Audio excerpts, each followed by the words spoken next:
Seja bem-vindo ao Vem de Carona. Hoje vamos rodar pela cidade para mais um bate-papo especial, trazendo, claro, histórias, novidades, muita conexão com você. Tudo isso com o apoio da Kaiô Mitsubishi Motors de Chapecó, concessionária da Mitsubishi, onde você encontra veículos lançamentos 2025, modelo já 2026, conforto, segurança e tecnologia. Agende já o seu test drive. E não esquece, curte, compartilha, se inscreva no nosso canal do YouTube, acione as notificações para você receber informações sempre que a gente tiver novas histórias para te contar. E olha só, nosso parceiro para levar todas essas histórias é a Nativa FM 105.7. Sintonize, fique bem informado, ouça boa música. O nosso Vem de Carona já está no ar dessa semana, recebendo com muito prazer aqui seu Neivor Canton, presidente da Aurora Coop. Muita história para a gente compartilhar. Obrigado por aceitar o convite aqui. Prazer, Sinei. Pela primeira vez eu faço algo dessa natureza. Dentro do carro. Dentro do carro. Parabéns pela criatividade. Que bacana. Sempre em nome da Kaiô Mitsubishi Motors, na parceria também com a Nativa FM.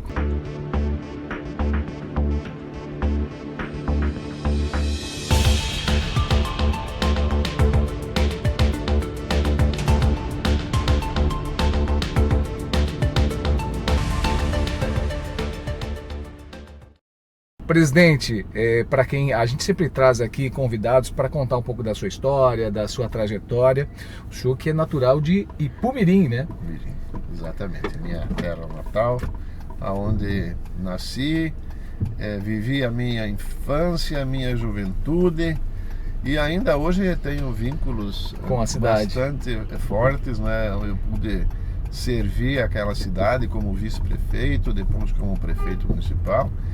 E fiz lá muitos amigos, a minha família é muito grande, a família da minha esposa também é de lá. Então, Ipumirim ainda continua no coração da gente. Que legal. E a sua infância foi de lá, da roça, do comércio? Da roça. Eu sou de uma família de 11 filhos, né? Família grande. Só o tempo que não tinha televisão, outras diversões. Aí tinha bastante filho. A gente guarda, por sinal, uma saudade muito grande do tempo em que a família estava ainda reunida, né? Agora, obviamente, cada um tomou seu rumo, sua direção, mas nós ajudávamos aos pais na lavoura, na criação de suínos, que era uma atividade que meu pai já prezava no tempo. Acho que daí vem um pouco do amor que a gente adquiriu e continuamos no negócio, né? De fato algo que a gente guarda no coração, essa infância e essa juventude que nós tivemos da agricultura. Bom, o senhor traz isso aí para a sua trajetória toda, né? Essa ligação também com o campo. Como é que foi a sua saída de lá e a entrada também no cooperativismo?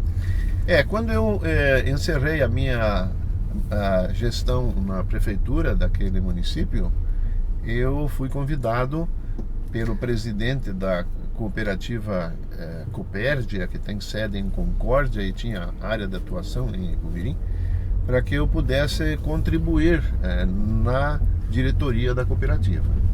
Então, nós já éramos associados, porque trabalhávamos com a cooperativa, desde meu pai, meus irmãos, entregávamos a produção de suínos em especial, e aí nós já tínhamos esse vínculo. O presidente da cooperativa na época era o Dacir Zonta, uma figura muito conhecida, foi além de prefeito em Ipumirim, foi prefeito em Concórdia, secretário da Agricultura do Estado de Santa Catarina, deputado federal, estadual, e tem uma carreira política brilhante, né? E é uma pessoa a quem, inclusive, eu devo a minha carreira, porque desde criança, quase, com 14 anos, ele me chamou se eu queria apoiá-lo no seu escritório de contabilidade que ele tinha. Então ele me conheceu. Foi uma oportunidade também de... E aí começamos uma relação, né, de confiança entre nós, e ele, que já me conhecia, que eu ajudava no escritório, depois tendo apoio dele para chegar na prefeitura, e ele quis que eu fosse ajudá-lo na cooperativa, porque ele já havia, como presidente da Copérdia, ele também foi prefeito de Concórdia. Ele não podia, obviamente, conciliar da maneira que ele queria as duas casas, né? E ele achou que eu podia dar uma contribuição.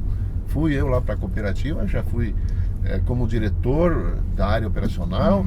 Depois fui, na eleição seguinte, fui eleito vice-presidente da cooperativa e na sequência de imediato a presidência, né? Eu fiquei nada menos que 2 décadas na Copérdia, em Concórdia. Nesse período eu assumi a presidência da FECOAGRO, a Federação das Cooperativas Agropecuárias do Estado. Fiz um mandato de 4 anos. Também fui, na sequência, eleito presidente da Organização das Cooperativas do Estado de Santa Catarina, o SESC.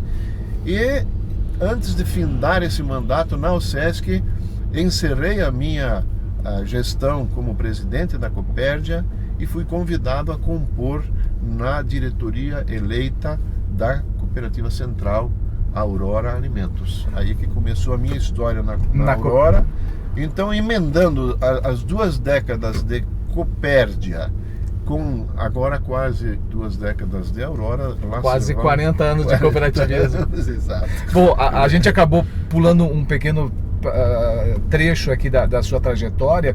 Nessa saída lá da lavoura, do campo, para a cidade, o senhor também teve essa passagem pela política, né? O que teve antes? A política veio antes. Veio antes do cooperativismo. Antes do cooperativismo. Na verdade, eu deixei a vida pública e imediatamente ingressei no cooperativismo para não mais sair dele. Bom, muito jovem na política. Sim, muito jovem. Na época, quando eu fui o prefeito eleito de Santa Catarina, o mais jovem na época, com 27 anos. Mas antes eu tinha sido vice-prefeito com 21 anos. Com 21 anos. Pegamos 2 mandatos de 6 anos, que quando eu era vice, houve uma prorrogação de 2 anos. Era para ter coincidência de mandatos com o parlamento, etc. Depois acabou não acontecendo. E o mandato seguinte voltou a ser de 6 anos, quando eu fui então prefeito. Então foram 12 anos, eu digo assim, da minha juventude, dedicados ao serviço público. E como foi isso? Como é que isso surgiu na sua vida? Porque geralmente o jovem está lá no interior, na roça, e aí de repente ele, ainda muito jovem, assume a responsabilidade de comandar uma cidade.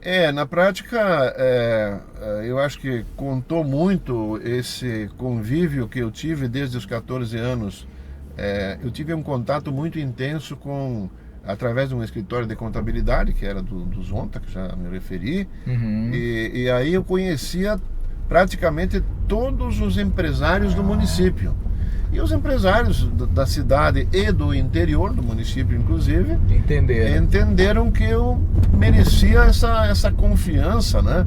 Aí veio um candidato a prefeito, que ele iria ser prefeito pela 2ª vez, muito popular, com praticamente uma nomeação, e ele exigiu que ele aceitaria de voltar a comandar o município desde que o Neivor pudesse ser o seu vice, né?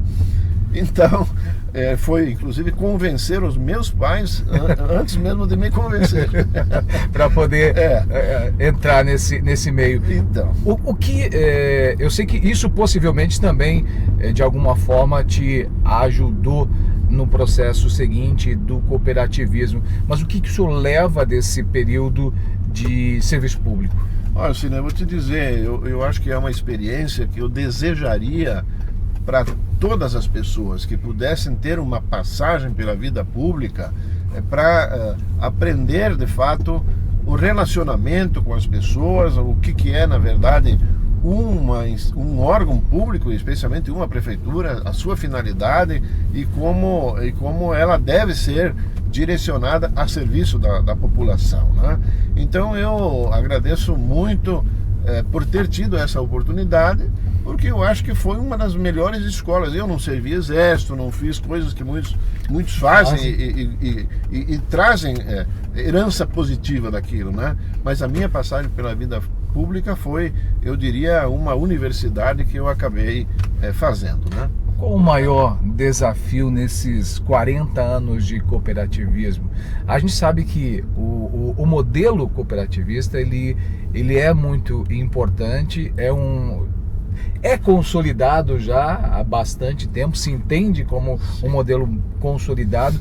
Qual foi o maior desafio, principalmente nesse período todo? Olha, a gente lidou com, eu diria, milhares de cooperados que são os donos da cooperativa, né? A iniciativa de uma cooperativa parte dos seus cooperados. Então, como você mesmo definiu, o cooperativismo é um setor que ainda vai aprimorando a sua forma de conduzir, e ele não pode mais ser confundido com uma instituição de caridade ou de ajuda às pessoas. Ajuda sim, mas no sentido de desenvolver a pessoa e pensar no bem-estar através do fortalecimento econômico, né? E as questões de ordem social, que o cooperativismo tem uma marca e carrega com, até eu diria, uma certa intensidade, ela está na dependência direta de que a questão econômica seja bem equacionada, né? Então, um cooperado que se associa a uma cooperativa é porque ele sozinho tem dificuldade de avançar com o seu negócio. E a cooperativa é esse braço que existe exatamente para apoiar, buscar fazer acontecer parte do processo que um produtor rural não consegue fazer. Então o produtor rural se dedica da porteira para dentro, digamos, né? Vai fazer o melhor que pode com sua atividade, mas ele precisa pensar que ele é dependente de um consumidor, de um mercado que receba seu produto. Quem é que vai processar isso e fazer chegar ao mercado? A cooperativa, né? Dá esse fortalecimento. Ela tem que fazer isso. Esse é o papel. Então, essa união de pessoas cria o ambiente, a capacidade econômica de investir, de processar, de industrializar e levar a produção ao mercado final, trazendo de volta, se tiver assim êxito nas suas operações, resultados que são compartilhados com os próprios produtores que foram os fornecedores da matéria-prima. Falando em fortalecimento, falando em cooperativismo, hoje a Aurora Coop é uma das maiores cooperativas do Brasil, né? Como é que estar à frente de uma empresa, de uma cooperativa desse porte?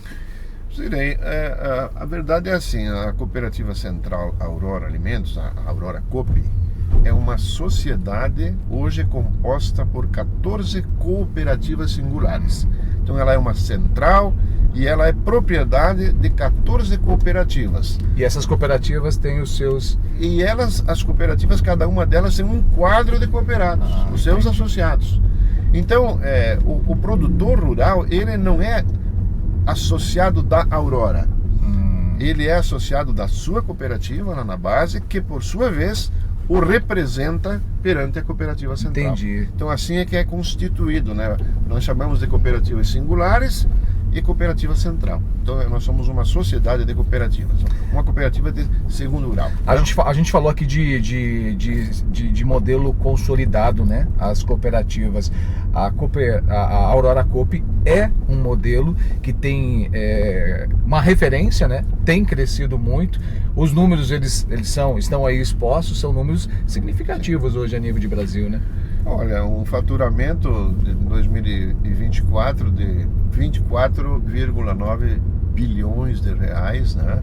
É realmente uma iniciativa industrial que merece referência, né? A Aurora, ao longo da sua trajetória, são 56 anos de existência, ela sempre foi acrescentando uma nova fábrica, uma nova atividade, porque ela começou processando, na verdade a história conta, 200 suínos dia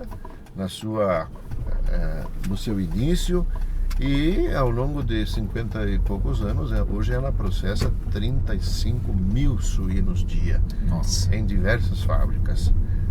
Aí na trajetória, os produtores também começaram, através das suas cooperativas, pedir espaço para poder desenvolver a avicultura. Aí veio então o projeto de aves, que hoje em diversas plantas industriais processa 1.400.000 aves dia. E ainda um pouco adiante, considerando as milhares de famílias do campo que se dedicavam à produção do leite, era preciso que a Aurora Também assessorasse os produtores a poderem desenvolver suas atividades no leite. Então, os três grandes negócios, suinocultura, avicultura e bovinocultura de leite, foram que alavancaram a cooperativa central, cada cooperativa singular cuidando dos seus produtores, integrando eles ao sistema produtivo, com apoio da central, levando tecnologias, orientações, e assim estamos aí hoje vistos como um case de cooperativismo, aliás, desejado em todo esse Brasil. Nós recebemos quase que semanalmente visitas de prefeitos, de representantes de municípios e até mesmo de estados do Brasil, querendo levar a Aurora para o seu município, porque o modelo de desenvolvimento encontrado é realmente algo consolidado, confiável, um modelo maduro, né? A Aurora, ao longo dos anos, também foi se estruturando, melhorando os processos de gestão, de governança, tudo isso contribuindo para as atividades terem êxito. O senhor falou dos municípios. Obviamente, todo município, todo prefeito busca melhorar o movimento econômico. Quando uma cooperativa vem, um modelo que já dá certo, há essa leitura de todo o movimento. Mas o movimento econômico do município, através de uma empresa, ocorre também pela geração de emprego. O senhor estava falando de números. Hoje, a Aurora Coop tem quantos colaboradores, direto ou indiretamente? Eu falei dos cooperados do campo e não falei exatamente dos colaboradores, né? Eu não dei o número dos cooperados e vou aproveitar a tua pergunta para dizer isso também. Hoje são 86 mil famílias no campo que são associados às 14 cooperativas, né? Então esse pessoal todo quer produzir, quer entregar produção, e aí nós precisamos cuidar disso, né? Então o crescimento da Aurora se deve em boa parte a essa necessidade de abraçar a produção que vem, cria uma demanda de maneira crescente dos produtores, né? Então, falando em colaboradores, hoje nós ultrapassamos a marca dos 47 mil colaboradores, né?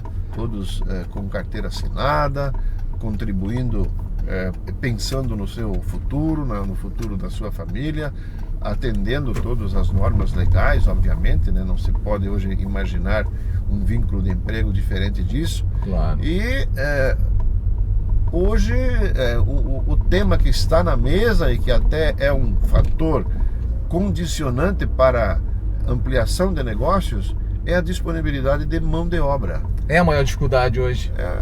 Eleita a maior dificuldade hoje para se poder estar pensando em novos projetos. A tecnologia existe, ela vem gradativamente absorvendo parte das atividades fabris, mas não se tem ainda determinadas tecnologias que possam substituir determinadas atividades de mão de obra que só o homem e a mulher, obviamente, sabem fazer.